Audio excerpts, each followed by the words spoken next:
안녕하세요. 5월 18일 수요일 마이드라에 오신 여러분들을 환영하고 축복합니다. 오늘은 5.18 민주화운동 42주기입니다. 사실 40년이 넘도록 민주화운동이냐 아니면 북한 개입에 의한 무장폭동이냐 이거에 대해서도 헷갈리는 분들이 있는가 하면 진상규명과 책임에 있어서도 다수의 희생자와 피해자들이 납득할 만한 그런 조치가 제대로 이루어지지 않았죠. 그저 권력과 정치, 자본에 눈이 멀어 거짓과 허위 정보를 유포하는 데 혈안이 나 있는 바로와 같은 자들, 역사가 기억할 것이고 국민들이 그 뜨거웠던 5월을 기억할 것입니다.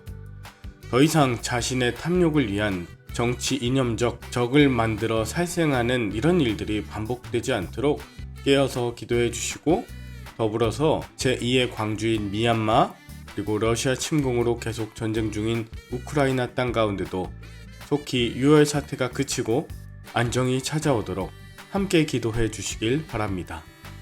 그럼 오늘은 나라를 지키다가 희생당하신 수많은 소녀들을 기리는 마음을 담아 힘차게 마이드라를 시작해 보도록 하겠습니다. 자, 출발!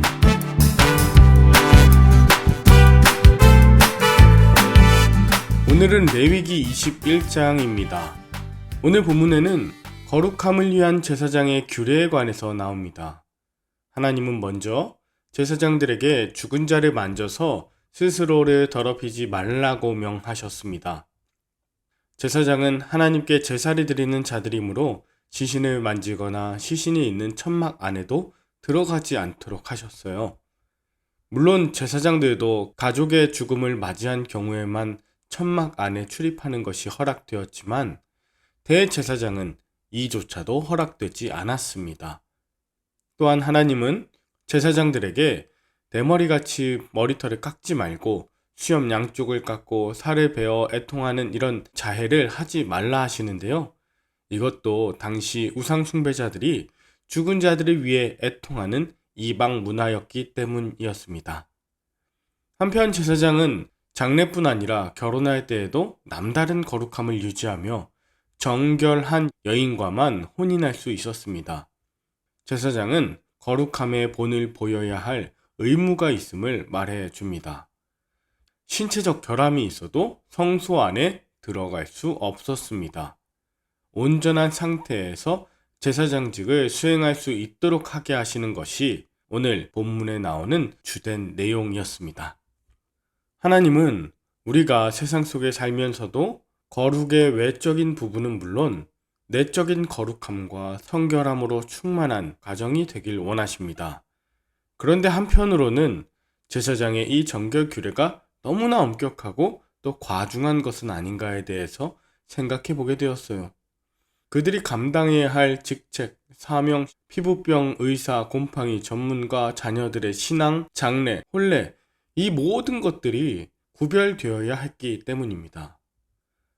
사실 제가 목회를 하면서 가장 고민되는 부분이 바로 그 부분입니다.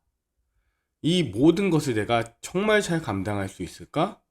자녀들이 온전하게 클 수 있도록 내가 교육할 수 있을까? 한 번 거룩은 영원한 거룩, 한 번 부정함은 영원한 부정함인가? 지금 내가 사는 시대 속에서 구별된 거룩함은 과연 무엇인가? 저는 늘 생각하게 되었어요. 그러던 어느 날 연로하신 권사님 한 분이 돌아가셨습니다. 매주 함께 모여서 예배드리시던 우리 목장 식구분들과 함께 입관 예배를 드린 후에 안치실에 함께 가게 되었습니다.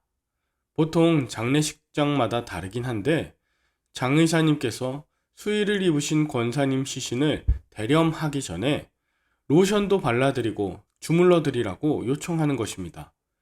저는 사실 조금 당황했습니다. 고인을 대렴하지 않은 것을 본 적도 없거니와 주물러드리는 일 흔치 않죠. 게다가 차가운 시신에 로션을 발라드리는 일 저는 처음이었어요. 그런데 그 장의사님의 이야기를 들은 유족들의 마음이 얼마나 간절하고 뜨거웠는지 돌아가면서 손과 발, 얼굴 모두를 주물러드리며 그 따스한 체온을 전하던 그 순간을 잊을 수가 없습니다. 저도 처음엔 고인을 주물러 드리다가 손과 얼굴에 로션을 발라드릴 때 장의사님이 우리 목사님께서 마지막 기도해 주시면 좋겠다고 해서 함께 기도하면서 눈물 흘렸던 그 시간, 제게는 가장 정결하고 또 구별된 장례 예식으로 기억에 남습니다. 최근 코로나 기간에 참 많은 분들이 돌아가셨죠. 방역수칙상 예배 드릴 수 없고 따로 식사도 제공되지 않아 많은 분들이 장례식에 직접 참여하지 못하셨습니다. 대부분 목사님들도 예배 인도가 불가능하고 교회에서도 단체로 입장하는 것도 막아 장례팀 운영도 어려웠던 것 저도 압니다. 장례식장에 사람이 오지 않는 것이 당연한 문화처럼 여겨졌었죠.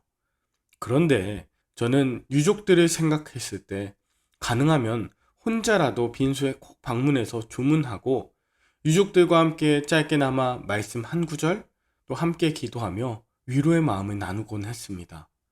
그것이 코로나 기간 중에 아무 목양도 제대로 하지 못한 제가 할 바이자 목회자의 존재 이유라 생각했기 때문입니다. 문제는 금요일에 장례가 났을 경우인데 보통 주일에 발인을 하기 때문에 목회자들은 장례를 집례하기 어려워 4일장을 권하죠. 월요일에 발인하셔라.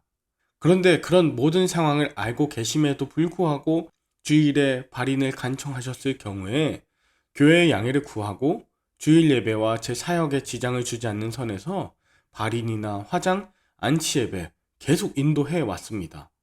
돌아가신 권사님, 집사님들의 유족, 이분들에게 부활하신 예수님께서 주일 아침 그 자리에 찾아오길 바라는 진심으로 말씀을 준비하고 장례를 집례할 때 이후에 직접 교회에 등록하시고 세례받고 직분 받으신 놀라운 일이 많이 일어났었거든요. 저는 부활하신 예수님께서 찾아오셔서 그분들과 함께 하시는 것, 그것이 이 시대의 교회를 향한 구별된 거룩함이라고 여겼습니다. 여러분은 오늘 무엇을 느끼셨나요?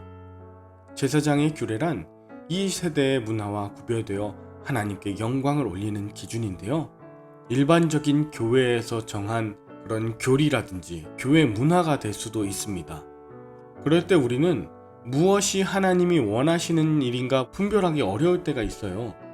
어떻게 해야 할까요? 예수님이라면 어떻게 하셨을까? 이렇게 묵상하고 기도하는 것이 정말 필요하겠죠.